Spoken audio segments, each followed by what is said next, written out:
Bonjour, c'est Timothée. La dernière fois, je vous ai parlé d'une de mes journées. Aujourd'hui, je vais vous parler d'une semaine entière du confinement. Lundi, depuis déjà une semaine, je n'ai plus cours. Donc je me lève à 6 heures à la place de 3 heures. Je suis un chômeur en fait. Je dors en moyenne 3 heures par nuit. Du coup, parfois dans la journée, je tombe d'épuisement. D'ailleurs, après avoir pris mon petit déjeuner, je devais aller faire des courses. Ils ont rempli mon attestation pour sortir et j'ai commencé à descendre les marches d'escalier. Je suis tombé de plusieurs marches. Après m'avoir relevé et avoir remarqué un bleu sur ma jambe, je continuais à mon chemin jusqu'à qu'un policier m'interpelle. Il me demanda: Montre-moi ton attestation de sortie. J'ai dû montrer avec un sourire d'ange et il me gronda en me disant: Eh mais t'es mineur toi. Ta maman va devoir payer une amende de 135 €. Moi qui n'étais pas au courant, je parta pour éviter de me faire engueuler en rentrant. Mais évidemment, le policier me rattrapa et j'ai dû aller au poste de police. J'ai dû dormir dans une cellule sale et il faisait très froid. Mardi, après une dure nuit où je n'ai dormi qu'une petite heure, le méchant policier m'interpella. Bon, tu n'es qu'un sale gamin. Je vais appeler ta maman et elle va payer l'amende à ta place. Après avoir appelé ma maman, j'ai pu enfin sortir et ma mère n'est même pas venue me chercher, alors j'ai marché très lentement. Puisque j'étais très affaibli dû à mes problèmes d'insomnie et que je fais souvent de l'asthme, retenez bien ce détail, je suis rentré et ma mère me passa une feuille où je devais recopier 1000 fois: je ne dois pas me faire attraper par la police. Après 5 heures d'écriture et un poignet presque en miettes, je partais à me coucher en pleurant de honte dans mon lit. Mercredi, je viens de me lever, il est 8 heures. J'appelle ça une grasse matinée, en tout cas pour moi, car c'est très rare. Bref, je pars déjeuner et je commence à toucher. Je m'inquiétais pas plus que ça jusqu'à que je commençais à avoir très mal à la tête. Je me dirigea vers le canapé, j'en tremblais. J'avais froid et chaud, bref j'étais vraiment mal. Ma mère, complètement affolée, appela le 15 et elle disait au monsieur au téléphone les symptômes que j'avais: toux, tremblement, mal à respirer, fièvre, etc.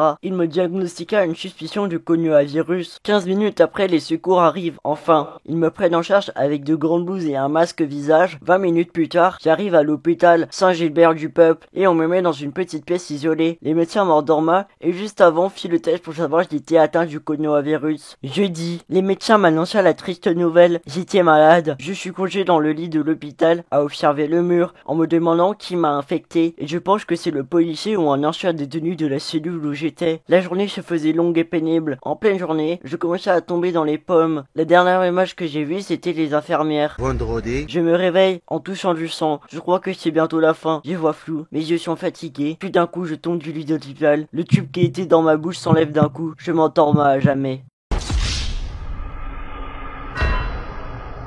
Voilà, j'espère que mon histoire vous aura plu. J'ai écrit ça depuis le ciel, alors n'hésitez pas à vous abonner, à liker la vidéo. Et ce qui me fera encore plus plaisir, c'est que vous la partagez à vos amis. Adieu.